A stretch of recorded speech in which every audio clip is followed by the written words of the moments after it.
Hi hello ನಮಸ್ಕಾರ and welcome back to cutie pie Rashith channel. ನಾನು ನಿಮ್ಮೆಲ್ಲರ ಪ್ರೀತಿಯ ಕ್ಯೂಟಿ ಪೈ ರಾಶಿತ್ ನಮ್ಮಮ್ಮ ಮಾತಾಡ್ತಾ ಇದ್ದೀನಿ.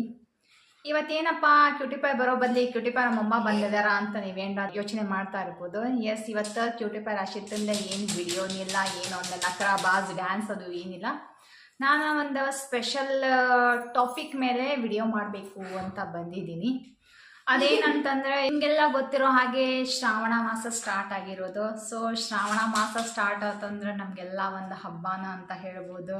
ಶ್ರಾವಣ ಸ್ಟಾರ್ಟ್ ಆಗೋಕ್ಕಿಂತ ಮುಂಚೆ ಮನೆಯೆಲ್ಲ ಸ್ವಚ್ಛ ಮಾಡಿ ತೊಳೆದು ಹಾಸಿಗೆ ಒಗೆದು ಪರಶಿ ಒರೆಸಿ ಸಣ್ಣ ಸಣ್ಣ ಸಾಸಿವೆ ಡಬ್ಬೆಯಿಂದ ಹಿಡಿದು ಎಲ್ಲ ತೊಳೆಯೋ ಒಂದು ಹಬ್ಬ ಅಂತ ಹೇಳ್ಬೋದು.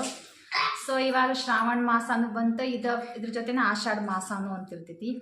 ಈಗ ಫಸ್ಟ್ ಬರೋದೇನಂತಂದ್ರೆ ಮಹಿಳೆಯರಾಗಿ ಎಲ್ಲ ಒಂದು ಹೆಣ್ಮಕ್ಳಿಗೋಸ್ಕರ ಅಂತಂದು ಹಬ್ಬ ಬರ್ತೈತಿ. ಅದೇನಪ್ಪ ಅಂದ್ರೆ ವರಮಹಾಲಕ್ಷ್ಮಿ ಹಬ್ಬ. ನಾನು ಇವತ್ತು ಏನು ಯಾವ ಟಾಪಿಕ್ ತೊಗೊಂಡು ಬಂದಿದ್ದೀನಿ ಅಂದರೆ ವರಮಹಾಲಕ್ಷ್ಮಿ ಹಬ್ಬದ ಬಗ್ಗೆ ಟಾಪಿಕ್ ತೊಗೊಂಡು ಬಂದಿದ್ದೀನಿ. ಏನಿಲ್ಲ, ಇವತ್ತು ಸ್ವಲ್ಪ ಜನಕ್ಕೆ ಭಾಳ ಅಂದ್ರೆ ಭಾಳ ಕನ್ಫ್ಯೂಷನ್ ಇದ್ದಾವೆ. ಏನಂತಂದ್ರೆ ಕ್ಯಾಲೆಂಡರ್ ಒಳಗೆ ಆಗಸ್ಟ್ 1 ಮತ್ತು ಆಗಸ್ಟ್ 8 ಅಂತ ಎರಡು ಡೇಟ್ ತೋರಿಸಿದಾವೆ. ಸೊ ಎಲ್ಲರಿಗೂ ಕನ್ಫ್ಯೂಷನ್ ಇರ್ತೈತೆ, ಆಗಸ್ಟ್ 1ಕ್ಕೆ ಮಾಡೋದು ಏನು ಆಗಸ್ಟ್ 8ಕ್ಕೆ ಮಾಡೋದು ಅಂತ. ಸೊ ನಾ ಕನ್ಫ್ಯೂಷನ್ನ ಇವಾಗ ದೂರ ಮಾಡಲಿಕ್ಕೆ ಒಂದು ಸ್ವಲ್ಪ ನನಗೆ ಅಂಥದ್ದು ಏನು ಇನ್ಫಾರ್ಮೇಷನ್ ಗೊತ್ತಿಲ್ಲ. ನನಗೇನು ಸ್ವಲ್ಪ ನಾನು ಅಲ್ಲಿ ಸ್ಟಡಿ ಮಾಡಿ ಕ್ಯಾಲೆಂಡರ್ ನೋಡಿ ಸ್ವಲ್ಪ ತಿಳ್ಕೊಂಡು ನಿಮಗೂ ಯೂಸ್ಫುಲ್ ಆಗಲಿ ಅಂತ ಹೇಳಲಿಕ್ಕೆ ಬಂದಿದ್ದೀನಿ. So let's get start. ಈ ವರ್ಷ ವರಮಹಾಲಕ್ಷ್ಮಿ ಹಬ್ಬ ಸಾಕಷ್ಟು ಒಳ್ಳೆಯ ಯೋಗಗಳಿಂದ ಮನೆಗೆ ಬರ್ತಾ ಇದ್ದಾರೆ ಅಂತ ಹೇಳ್ಬೋದು. ಈಗ ಈ ಹಬ್ಬನ ನಾವು ಈ ವರ್ಷ ಯಾವಾಗ ಮಾಡಬೇಕು ಮತ್ತು ಯಾವ ಸಮಯದೊಳಗೆ ಮಾಡಬೇಕು. ಈ ಸಲ ವರಮಹಾಲಕ್ಷ್ಮಿ ಹಬ್ಬ ಆಗಸ್ಟ್ 8ನೇ ತಾರೀಕು ಅಂದರೆ ಶ್ರಾವಣ ಮಾಸದ 2ನೇ ಶುಕ್ರವಾರದಂದು ಬಂದಿದೆ. ಆ 2ನೇ ಶುಕ್ರವಾರದ ಸ್ಪೆಷಾಲಿಟಿ ವಿಶೇಷತೆ ಏನಂದರೆ ಅವಾಗ ಚತುರ್ದಶಿ ತಿಥಿ ಇರ್ತದೆ. ಮತ್ತೊಮ್ಮೆ ಚತುರ್ದಶಿ ತಿಥಿ ಉತ್ತರಾಷಾಢ ನಕ್ಷತ್ರ ಇರೋದ್ರಿಂದ ತುಂಬ ಯೋಗ್ಯ ದಿನ ಅಂತ ಹೇಳ್ಬೋದು. ಇನ್ನು ಆ ದಿನದ ವಿಶೇಷತೆ ಏನಂದರೆ ಶ್ರಾವಣ ಮಾಸದೊಳಗೆ ಶ್ರಾವಣ ನಕ್ಷತ್ರ ಆ ದಿನ ಮಧ್ಯಾಹ್ನದ ಮೇಲೆ ಬರ್ತದೆ.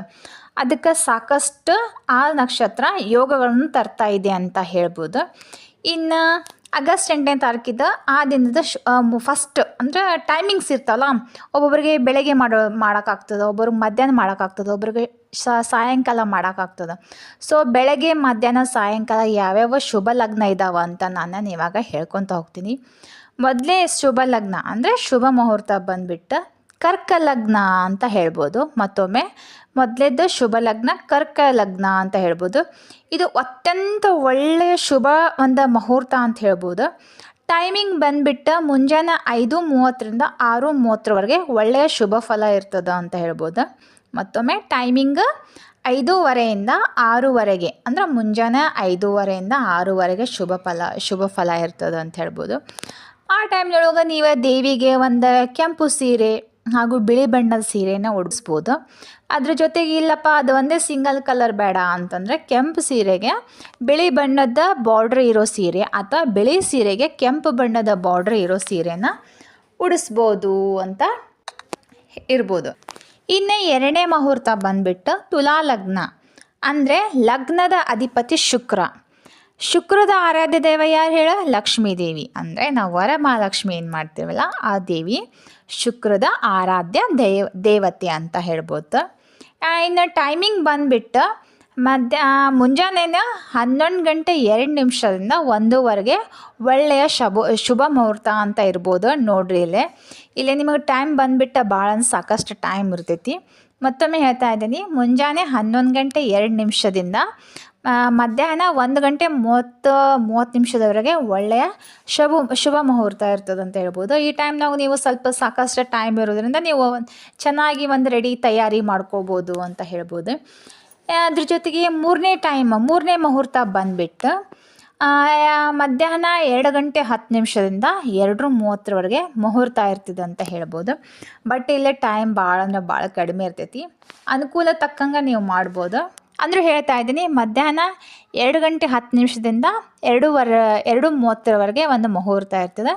ಈ ಟೈಮ್ನೊಳಗೆ ದೇವಿಗೆ ನೀವು ತಿಳಿ ಹಸಿರು ಬಣ್ಣದ ಸೀರೆನ ಉಡಿಸ್ಬೋದು ಅಂತ ಹೇಳ್ತಾ ಇದ್ದೀನಿ. ಇನ್ನು 4ನೇ ಮುಹೂರ್ತ ಬಂದುಬಿಟ್ಟು ಅಂದರೆ ಇದು ಇನ್ನು ಮಧ್ಯಾಹ್ನ ಆಗಲಿಲ್ಲಪ್ಪ ಅಂದರೆ ಇನ್ನೊಂದು ಮುಹೂರ್ತ ಬಂದುಬಿಟ್ಟು ಮಧ್ಯಾಹ್ನ 3:10 40 ನಿಮಿಷದಿಂದ ಸಾಯಂಕಾಲ 6 ಗಂಟೆವರೆಗೂ ಇರ್ತದೆ ಅಂತ ಹೇಳ್ಬೋದು. ನೋಡ್ಬೋದು ಇಲ್ಲೇನು ಭಾಳ ಸಾಕಷ್ಟು ಟೈಮ್ ಇರ್ಬೋದು. ಯಾಕಂದ್ರೆ ಒಬ್ಬೊಬ್ರು ಆ ಟೈಮ್ನಾಗ ಕೆಲ್ಸಕ್ಕೆ ಹೋಗೋರು ಇರ್ತಾರೆ, ಒಬ್ರಿಗೆ ಅನಾನುಕೂಲ ಇರ್ತಾವೆ, ಮಕ್ಳು ಇರ್ತಾವಲ್ಲ ಮುಂಜಾನೆ ಮಾಡೋಕೆ ಆಗಂಗಿಲ್ರಿಪ್ಪ ಅನ್ನೋರು ನೀವು ಈ ಶುಭ ಮುಹೂರ್ತವನ್ನು ಚೂಸ್ ಮಾಡ್ಕೋಬೋದು ಅಂತ ಹೇಳ್ತಾ ಇದ್ದೀನಿ. ಮತ್ತೊಮ್ಮೆ ಹೇಳ್ತಾ ಇದ್ದೀನಿ, 3 ಗಂಟೆ 40 ನಿಮಿಷದಿಂದ ಸಾಯಂಕಾಲ 6 ಗಂಟೆವರೆಗೆ ಶುಭ ಮುಹೂರ್ತ ಇರ್ತದೆ. ಇಲ್ಲಿ ಬಂದುಬಿಟ್ಟು ಧನ ಲಗ್ನ ಅಂತ ಹೇಳ್ಬೋದು. ಅಂದರೆ ಲಗ್ನ ಶುಭ ಮುಹೂರ್ತದಲ್ಲಿ ಪೂಜೆ ಮಾಡೋದ್ರಿಂದ ಧನ ಸಾಕಷ್ಟೇ ಪ್ರಾಪ್ತಿ ಆಗ್ಬೋದು ಅಂತ ಹೇಳ್ಬೋದು. ಈ ಟೈಮ್ನೊಳಗೆ ನಾವು ದೇವಿಗೆ ಯಾವ ಸೀರೆ ಉಡಿಸ್ಬೇಕಾ ಅಂತಂದ್ರೆ ಹಳದಿ ಕೇಸರಿ ಬಣ್ಣದ ಸೀರೆ ಭಾಳ ಶ್ರೇಷ್ಠ ಅಂತ ಹೇಳ್ಬೋದು. ಸಿಂಗಲ್ ಹಳದಿ ಕಲರ್ ಆದರೂ ಇರ್ಬೋದು, ಕೇಸರಿ ಕಲರ್ ಆಗಿಯೂ ಇರ್ಬೋದು. ಇವೆರಡರೊಳಗೆ ಒಂದು ಸಿಂಗಲ್ ಕಲರ್ ಇಲ್ಲಾರ ಮಿಕ್ಸ್ಡ್ ಕಲರ್ ಆದರೂ ಸೀರೆ ಉಡಿಸ್ಬೋದು ಅಂತ ಹೇಳ್ತಾ ಇದ್ದೀನಿ. ಇನ್ನು ಲಾಸ್ಟ್ ಇನ್ನೊಂದು ಬಂದುಬಿಟ್ಟು ಇನ್ನೊಂದು ಟೈಮ್ ಇರ್ತದೆ. ಇನ್ನೊಂದು ಟೈಮ್ ಅಂದರೆ ಇದು ವರ್ಕಿಂಗ್ ವುಮೆನ್ಸ್ ಇರ್ತಾರಲ್ಲ, ಸೊ ನಾವು ಜಾಬ್ ಅದು ಇಂಪಾರ್ಟೆಂಟ್ ಇರ್ತೈತಿ, ನಾವು ಬಿಡಂಗಿಲ್ಲಪ್ಪ, ಇನ್ನೊಂದು ಟೈಮ್ ಹೇಳ್ರಿ, ಇನ್ನೊಂದು ಯಾವುದೋ ಒಂದು ಚಲೋ ಟೈಮ್ ಬರ್ತದೆ ಅಂದ್ರೆ ಅಫ್ಕೋರ್ಸ್ ಇನ್ನೊಂದು ಟೈಮ್ ಅದ. ಅದು ಬಂದುಬಿಟ್ಟು 7:30 ಅಂದರೆ 7 ಗಂಟೆ 30 ನಿಮಿಷದಿಂದ ರಾತ್ರಿ 8ರಿಂದ 9 ಗಂಟೆವರೆಗೂ ವಿಶೇಷವಾದ ಒಂದು ಮುಹೂರ್ತ ಇರ್ತದೆ ಅಂತ ಹೇಳ್ಬೋದು. ಈ ವಿಶೇಷವಾದ ಮುಹೂರ್ತ ಯಾವುದಪ್ಪ ಅಂದರೆ ಕುಂಭಲಗ್ನ ಅಂತ ಹೇಳ್ಬೋದು. ಏನಂದರೆ ಕುಂಭಲಗ್ನ ಅಂತ ಹೇಳ್ಬೋದು. ಈ ಟೈಮ್ನೊಳಗೆ ನೀವು ಏನಾರ ದೇವಿನ ಪೂಜೆ ಮಾಡಾಕತ್ರೆ ಇದಕ್ಕೆ ಆಕಾಶ ನೀಲಿ ಬಣ್ಣದ ಸೀರೆನ ನೀವು ದೇವಿಗೆ ಉಡಿಸ್ಬೋದು ಅಂತ ಹೇಳ್ತಾ ಇದ್ದೀನಿ.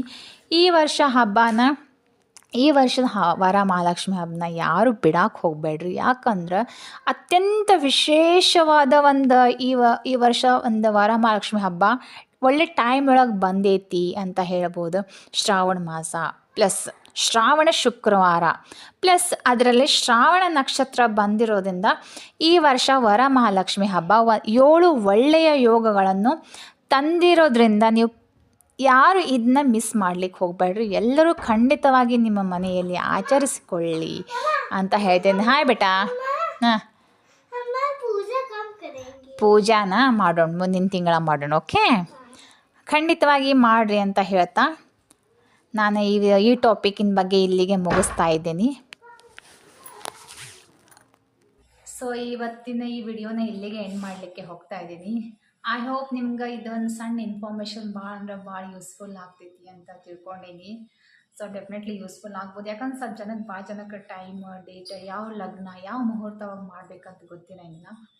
ಸೊ ಡೆಫಿನೆಟ್ಲಿ ನೀವೇನು ಯಾವ್ಯಾವ ಟೈಮ್ ಕೊಟ್ಟಿಲ್ಲ ಆ ಟೈಮ್ನಾಗ ನೋಡ್ಕೊಂಡು ನಿಮ್ಗೆ ಯಾವ ಟೈಮಿಗೆ ಅನುಕೂಲ ಆಗ್ತೈತಿ ಆ ಟೈಮಿಗೆ ನೀವು ಪೂಜೆನ ಮಾಡಿರಿ.